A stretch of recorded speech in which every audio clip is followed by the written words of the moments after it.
Welcome to the Private School Leader Podcast, where private school leaders learn how to thrive and not just survive as they serve and lead their schools.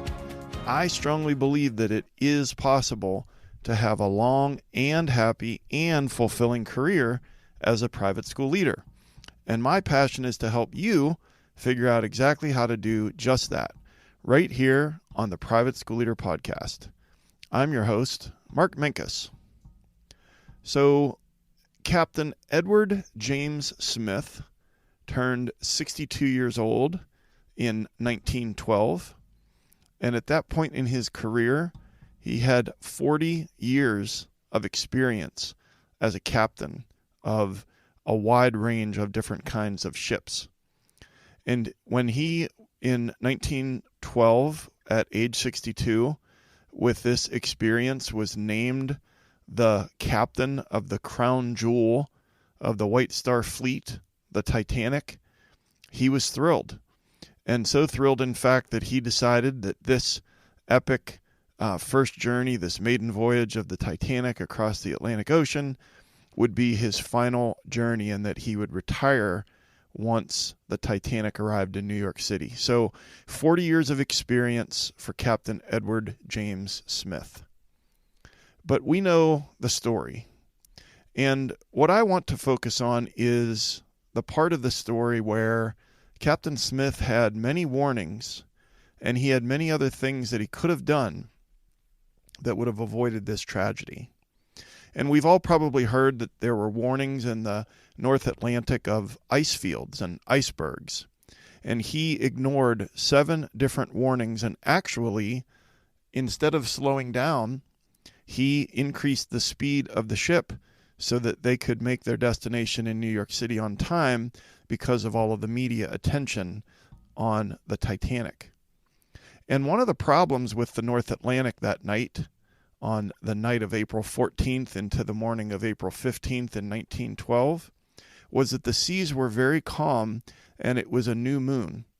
And so when everyone who is sits up in the crow's nest and is a person with binoculars who is looking for icebergs, what they're relying on is for the waves to be crashing up against the iceberg, and they can see that from a great distance with their binoculars, but they also benefit from having some moonlight. And so it's not just that there were 7 warnings, it's that there were 7 warnings on a night with a new moon and with calm seas. And oh, by the way, Captain Smith knew that the spotters in the crow's nest, that their binoculars had been misplaced, and they were just looking with the naked eye, trying to see in the blackness of the night in the North Atlantic Sea. They were looking for these icebergs with their bare eyes and not with binoculars. And so what did Captain Smith do with all of this information? Well, he went to bed.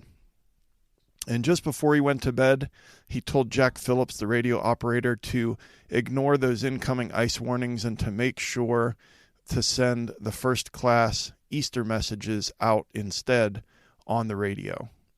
And then finally, on that ship, 50% of the crew members, more than 50% of the crew members, had not been trained in how to deploy the lifeboats. And so we know the rest of the story. On the morning of April 15th, 1912, the Titanic struck an iceberg, and a few hours later it sank to the bottom of the Atlantic Ocean, and 1,517 people died that night, including Captain Edward James Smith. And so sometimes we wonder about the decisions that people make. And to be honest, sometimes we look back on decisions that we've made and say, why on earth did I do that? But think of this, sometimes we see in the news celebrities like Lori Loughlin of Full House fame, where she and her husband were facing jail time for trying to get their daughters into USC on a crew scholarship when neither of them had ever been in a crew scull or on a rowing team. And then you have NFL coaches that make a lot of money for making good decisions in crucial moments. And then in a huge moment, in a crucial moment, in a big game, they make these blunders when they make these decisions. And so and I could go on and on about politicians and the scandals and decisions that they make and just different things that we see. And we just wonder, how on earth did someone make that decision? Well, as private school leaders, we make hundreds of decisions every day, and we try to get them right. But we also are under a lot of stress. Our jobs are stressful, the pace is frantic, and people are looking to us to make good decisions, but also to make quick decisions. And that's a challenge. And so on today's episode of the Private School Leader Podcast, we are going to discuss 6 ways to make better decisions in high-stress situations. But before we get into today's topic, I've created a free resource for you called The 6 Things That Every Private School Teacher Wants from Their Leader. This guide is a 6-page PDF that could be a real game changer for you. And I guarantee you that if you do these 6 things, the teachers at your school will be happy to follow you. And you can grab that free guide by going to theprivateschoolleader.com/guide. That is the 6 things that every private school teacher wants from their leader at theprivateschoolleader.com/guide. And I just quickly wanted to ask 2 favors. First, wherever you listen to this podcast, if you could write a review and rate the podcast, that helps the algorithm push the content out as a suggested podcast to more leaders all over the world. And if you've gotten any value from any of these episodes, I would just ask you to please share a link to the podcast with another leader in your life at your school, or maybe in an affinity group, or a colleague that you met at a conference, to share the podcast with another leader. And then also to share the link of the podcast with an aspiring leader at your school. And in private schools in North America, we're at or headed for a real problem with a shortage of qualified heads of school at our private schools.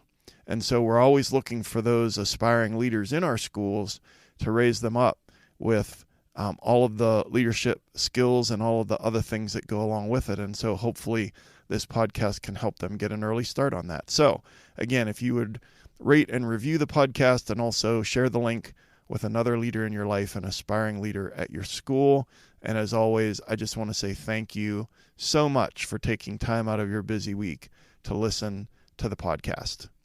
Okay, so today's topic is 6 ways to make better decisions in high stress situations. And so, I'm just going to go through this quickly, but some examples that immediately come to mind are a parent meeting, or making a decision about student discipline, or making a financial decision. Do we not pay this bill so that we can make payroll this Friday? Or it could be bigger, more capital kind of decisions about the roof or the parking lot or a new construction project. Those can be very stressful decisions. Emergencies that happen at school with just whether it is, a student who has a seizure, or an employee who falls and hits their head on the playground, or perhaps even some of the other things that we don't want to get into that could be much more dangerous and problematic at our schools. It's stressful even thinking about that. And then, of course, which was the bane of the existence of school leaders that are above the Mason-Dixon line, and that's the decision about snow closures or 2-hour delay. Just those can be highly stressful to make those decisions. And so, what are the 6 ways to make better decisions in high-stress situations? So I'm going to run through them, and then we'll break them down one by one. All right, the 6 ways to make better decisions in high-stress situations. Number 1, avoid amygdala hijack. Number 2, remember the space. Number 3, plan ahead. Number 4, redefine urgency. Number 5, gather information. And number 6, ask yourself 2 questions. All right, So I know that you're probably multitasking as you listen to the podcast. And so I'll take good care of you in the show notes at theprivateschoolleader.com/episode 68. And I actually prefer and encourage you to multitask and listen to the podcast on your commute, or when you're running errands, or taking the dog for a walk, or whatever it is that you do, so that you can get hopefully what I am providing, what I'm trying to provide, is your weekly dose of inspiration, professional development, encouragement, and things that will help you do this very difficult job of being a private school leader. So let's get into number one: avoid amygdala hijack. So I think it's important, first of all, to understand what happens to the brain during high stress situations. And this term amygdala hijack was coined by psychologist Daniel Goleman in his amazing book, Emotional Intelligence. He published that book in the mid-90s. I'll link it in the show notes. And so Daniel Goleman described amygdala hijack as a situation where emotion takes over logic and reason. And so we know what the word hijack means. We usually think about an airplane where somebody hijacks the plane, they take it over by force, and then they are the ones in control of the destination of that plane. And so you're going along in your day, and you are in control of your emotions, you are in control of your decision making, but then all of a sudden the amygdala kicks in, and your brain is flooded with cortisol and adrenaline, and then all of a sudden this hijack takes place where you're no longer in control of those logical, common sense decision-making skills. And amygdala hijack is an emotional response that is immediate and sometimes overwhelming, and it's sometimes it is disproportionate to the actual stimulus. Has that ever happened to you? I know it's happened to me, that sometimes our emotional reaction doesn't seem proportional to the thing that has caused it. But it has triggered a much more significant emotional threat. That's part of the amygdala's job in the brain, is to keep us safe, that fight or flight. And so sometimes the disproportionate response physically and how it affects our brain is intended to keep us safe and to be able to run away and get away from the bear that's chasing us. But it can also help us or impair us and keep us from making good decisions if our logic and common sense gets hijacked by our emotions. And so the amygdala is made up of two small round structures that are located closer to your forehead, in front of the hippocampus, kind of near your temporal lobes. And the amygdalae, because there are two of them, are actually involved in detecting and learning which parts of our surrounding are important and have emotional significance. And so they're working all the time.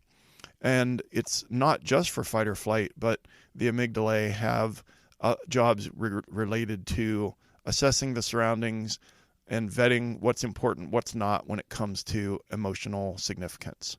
And I really liked how it was put in a blog post by Mark Manson. I'll link that in the show notes as well. He said, quote, "Our thinking brain is our higher level human brain. It's the intelligent, thoughtful, patient part of ourselves. But our feeling brain is our animalistic side.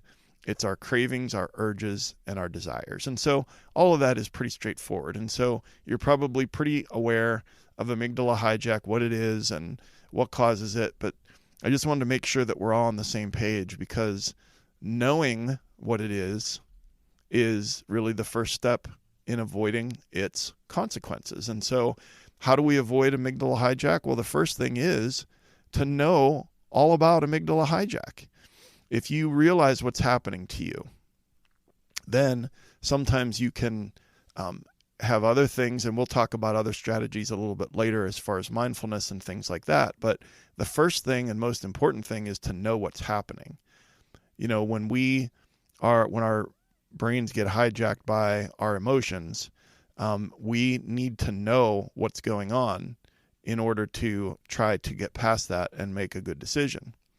And then the second thing that we can do to avoid amygdala hijack is just to increase our self-awareness of when it is happening and what it is going to possibly cause us to do.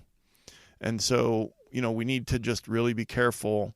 As we know, we're not supposed to make a decision when we're angry. And, there's all kinds of research about making decisions when you're hungry or when you're sleep deprived or when, all of these things that would impair us, certainly when we're emotional. And let's face it, what we do as private school leaders is emotional work. And a lot of it is high stakes emotional work. And so the amygdala is going to be kicked in, and we're going to have to navigate that carefully. And then 2 more things. One would be to just have a quick mindfulness practice when you feel that happening, you feel that starting to happen in your body and in your brain. And whether that's taking some deep breaths, whatever it is, I do a mindfulness practice when I really feel like my heart rate is up or my blood pressure is up or I'm really, really stressed about something. It takes about less than 2 minutes. And what I do is that I start with my eyes open and I take a big deep breath in for a 3 count, hold it for a 3 count and let it out on a 3 count. And, some people call that box breathing. But then what I do is that I breathe in that 3 count and then I name in my brain something that I see. And then I do 5 things that I see. So that's 3 breaths in, 3 breaths out. And then I close my eyes and then it's 4 things that I hear, 3 things that I feel, 2 things that I smell, and 1 thing that I taste. And I started doing that a couple of years ago. It was just I was it might have even been one of our teachers leading a mindfulness practice at a meeting at our school, but I found that one to be really, really helpful. And of course, there's hundreds, maybe thousands of different mindfulness practices out there, just something that will help you in that moment to kind of calm everything down and to regain that balance. And then the final thing on how do we avoid amygdala hijack is we have to have a go-to decision-making process that slows everything down.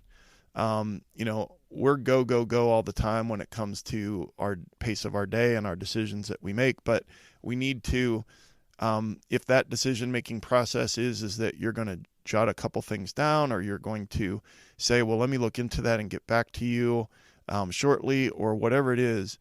And we have to get out of the habit of making, of course, there are many decisions that we just make in the moment, but the higher the stakes, and especially when our self-awareness kicks in that amygdala hijack is starting to take over, that then we need to slow everything down.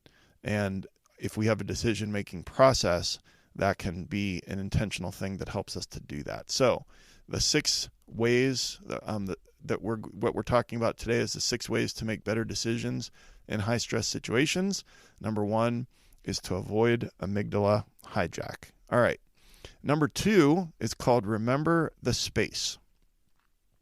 So Viktor Frankl was an Austrian psychiatrist. He became a psychiatrist after he was during the Holocaust, he was in Auschwitz concentration camp, and he was there for many years, and it was horrible. And he became a psychiatrist after the war ended and the camps were liberated. And he also wrote a very important book called Man's Search for Meaning. So Man's Search for Meaning by Viktor Frankl, I will link that in the show notes at theprivateschoolleader.com/episode 68.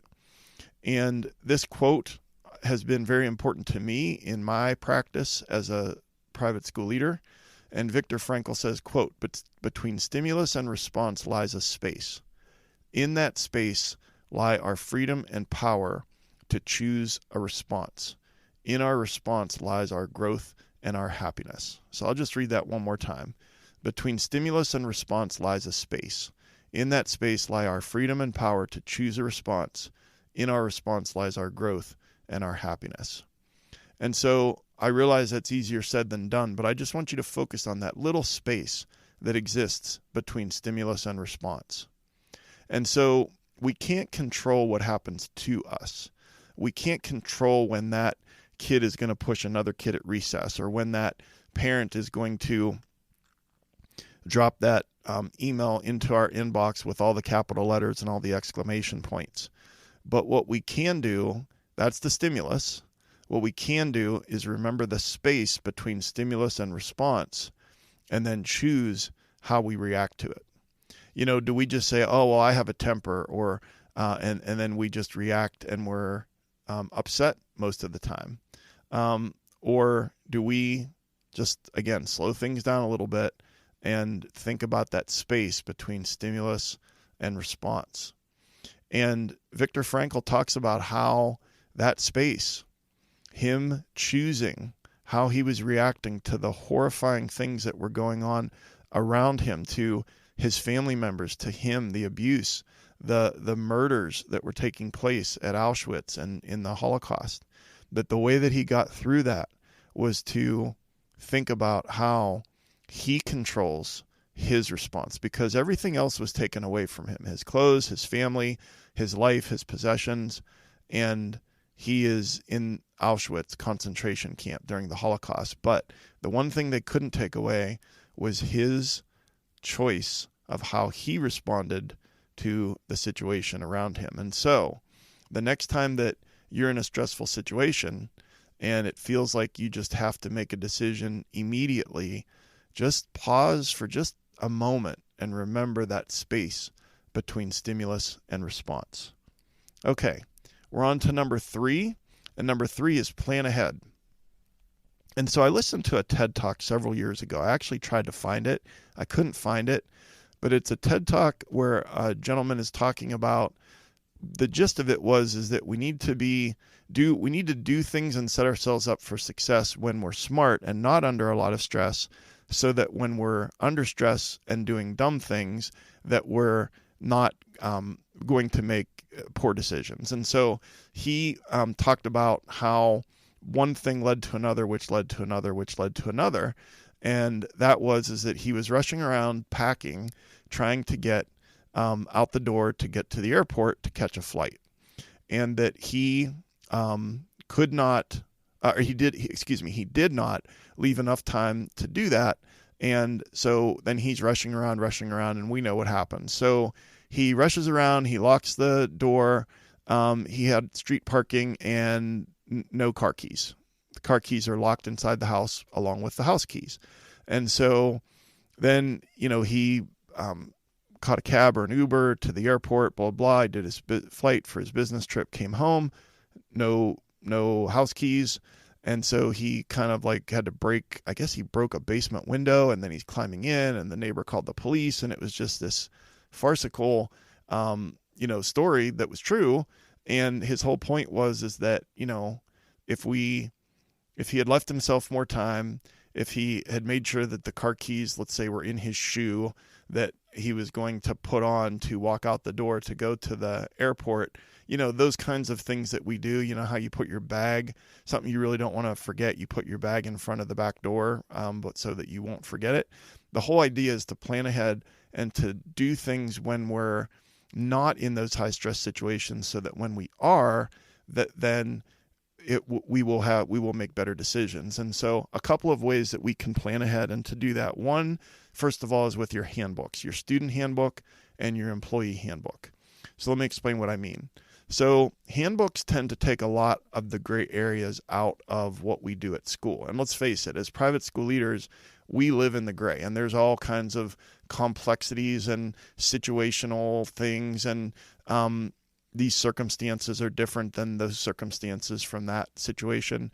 But if you have a thorough handbook that addresses very clearly, the attendance policy for students and the discipline policy and, the dress code and just a lot of things that our handbooks typically address, but there are many schools out there that don't have a defined discipline policy, that if this happens, then this will be the consequence. There are a lot of schools out there that maybe don't spend enough time on making sure that they update their handbook every year, because it takes time. There's a lot of other things going on, and that's very, very tedious. But I've found that a very clearly written student and family handbook can take a lot of the gray areas out of play. And then to take that one step further is your employee handbook. And so let's say it's a situation where as private school leaders, we're always trying to be accommodating and understanding when it comes to, let's say, a teacher whose elderly parent is ill, or something along those lines. But then it gets tricky, because then they've used up all their personal days and other people are covering classes for them, and then there starts to be resentment and things like that. And I used to be in that boat where then there was no consistency, and then that causes problems. But an employee handbook with clearly stated policies about paid time off and FMLA and just a lot of all of those different employee things that need to be in an employee handbook, that when those things come, then you can say, well, this is our policy.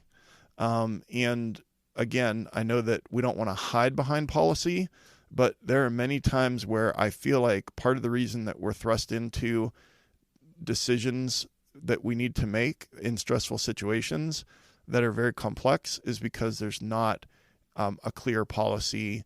There's no clarity on the clarity on the expectations and the accountability. And so another thing that can help you to plan ahead is our drills. Drills and skills. And I mentioned this in another episode, drills and skills. So drills would be planning ahead with a fire drill or a lockdown drill or a weather emergency drill. And you do those drills and you do them regularly. Then when you're in a highly stressful situation, not only you, but your teachers and your students will make better decisions because they've practiced. And then what about skills? At our school, we've been trained in Stop the Bleed. We know how to put a tourniquet on. We've been trained in first aid. We are trained in CPR. We're trained in EpiPen for anaphylactic shock. And I know that many of the schools that are run by leaders that listen to this podcast, that you've got all of that stuff squared away as well. But just remember that you can have drills and you can build skills with your staff. And then when they're in emergency situations, they're going to be much more likely to make better decisions and to keep everybody safe. And then the last thing on planning ahead is visualization. And so what I would say there is that sometimes if I'm going to have what I think is going to be a really stressful meeting with a parent, I will visualize the meeting, and I will actually visualize something that I'm going to be doing that afternoon or that evening, having dinner with my family or whatever it might be. I'm visualizing things that happen beyond the end of the meeting. And it sometimes helps to keep that meeting in perspective. Or just like an athlete would visualize shooting foul shots and free throws in a basketball game, and research has proven that increases their free throw percentage. The more that you visualize things when you are not in stressful situations will increase your ability to successfully navigate those decisions when you are in stressful situations. So visualization can actually help you as a private school leader. All right. We're talking about 6 ways to make better decisions in high stress situations. Number 1, avoid amygdala hijack. Number 2, remember the space. Number 3, plan ahead. And number 4, redefine urgency. So Dwight Eisenhower, one of our presidents of the United States, he is famously known for saying, "What is important is seldom urgent, and what is urgent is seldom important."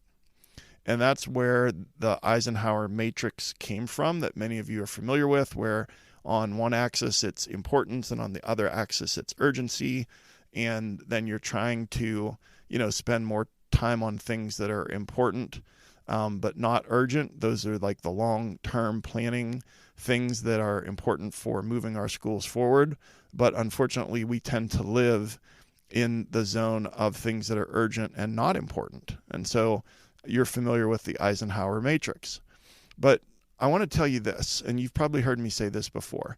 Your definition of urgent and other people's definition of urgent are rarely the same. And so, whether it be the office staff or your teachers or students or parents, we live in a society now where everything is just instant, and there's not a whole lot of differentiation among companies about their products or their services. And so one of the things that differentiates them is how quickly can they deliver it to your house? How quickly can they close on the home loan? How quickly can they do fill in the blank? Okay. And so we live in this urgent society, and then other people want to apply urgency to a situation, and that kind of then makes us feel like we need to hurry up and make a decision.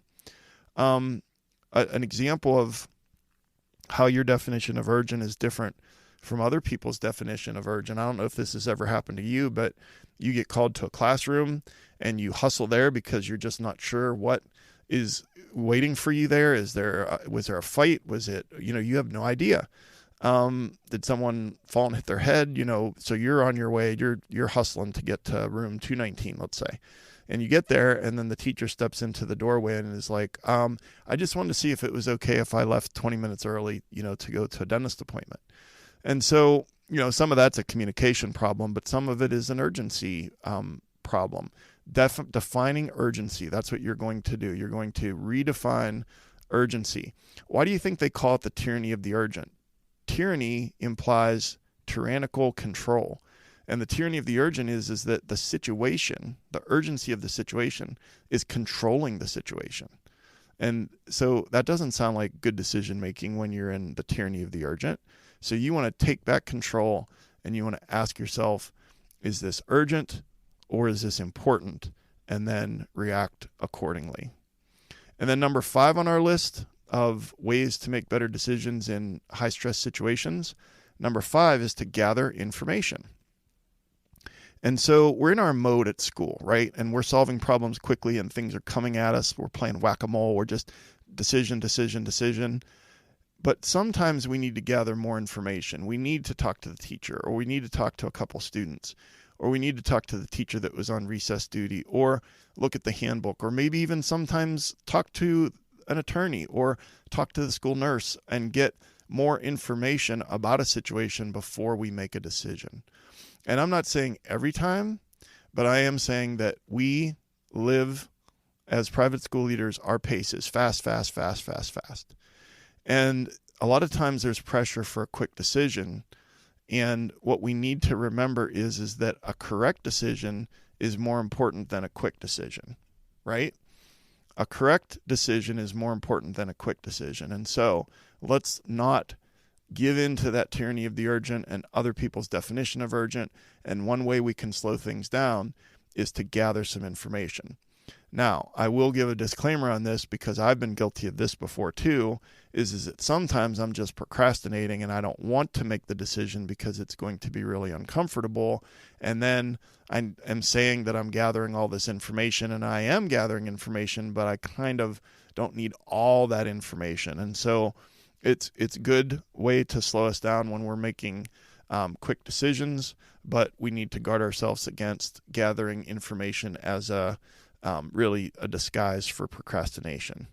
And then finally, number 6 in our strategies for how to make better decisions in stressful situations is that I'm going to encourage you to ask yourself 2 questions. And think of these 2 questions as kind of common sense filters when you're under a lot of stress. The 2 questions are, number 1, does this decision keep people safe? And number 2, is this an ethical decision? So number 1, does this decision keep people safe? So it could be physically safe. I mentioned before about like a snow delay or a closure, or it could be about transportation to a basketball game.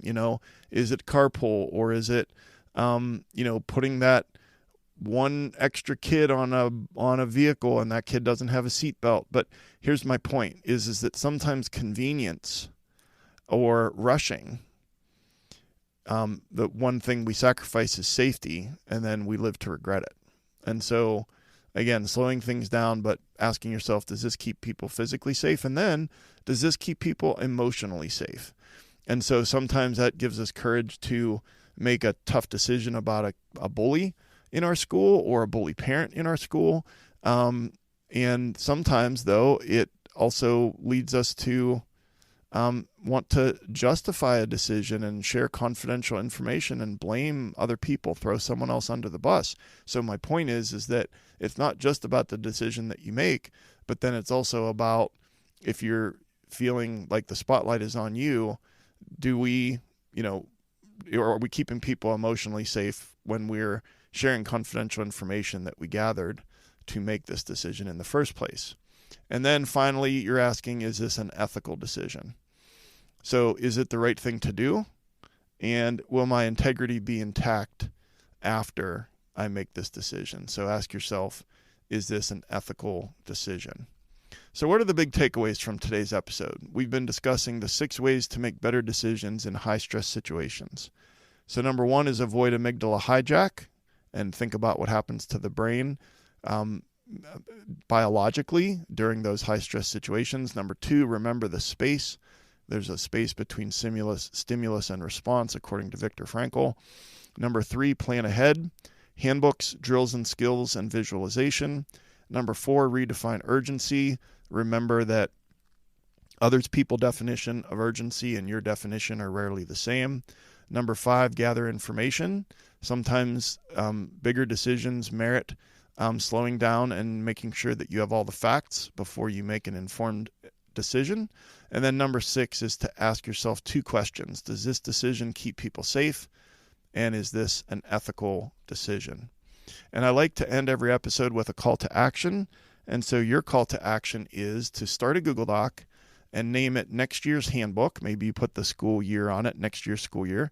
And then as things come up during the school year where it's like not in the handbook or like there needs to be some editing done to that because it was unclear and that caused a sticky situation, you just put it on the Google Doc and then put a calendar. The second action is to put a calendar reminder for late spring, and then you open up that Google Doc and then you have it available to update your handbook so that you're not kicking yourself a year later when the same exact thing happens. So your call to action is to start a Google Doc and name it next year's handbook to capture those things as they come up during the school year in real time. So let's wrap it up. I want to give you a free gift and say thank you for listening to the podcast. And it's called The 7 Steps to Having Successful Meetings with Upset Parents. This guide is an 11-page PDF that gives you a step-by-step plan to have better meetings with the parents at your school. Every good coach has a game plan. Every good teacher has a lesson plan, but too many private school leaders don't have a plan when they sit down to meet with an upset parent. Well, now you have a step-by-step plan, and you can grab this guide, The 7 Steps to Having Successful Meetings with Upset Parents, by going to theprivateschoolleader.com/meeting. That's theprivateschoolleader.com/meeting. And if you're getting value from the podcast, I'd love to hear from you. Shoot me an email at mark.o.minkus@gmail.com. And if you are not yet subscribed to this podcast, please do so that you never miss an episode. And again, you can grab the show notes for today's episode at theprivateschoolleader.com/episode 68. And a new episode comes out every week on Apple, Spotify, YouTube, wherever you listen to podcasts. Please rate and review the podcast so that it gets pushed out as suggested content. And I'm on Instagram at The Private School Leader, on Twitter at The PS Leader. And again, please share this link to this episode or to this podcast with another leader in your life and an aspiring leader at your school. And I've been your host, Mark Minkus. I really, really appreciate you and all of your dedication and hard work at your school. Thank you so much for taking time to join me here today. And I will see you next time on the Private School Leader Podcast. And until then, always remember to serve first, lead second, and make a difference.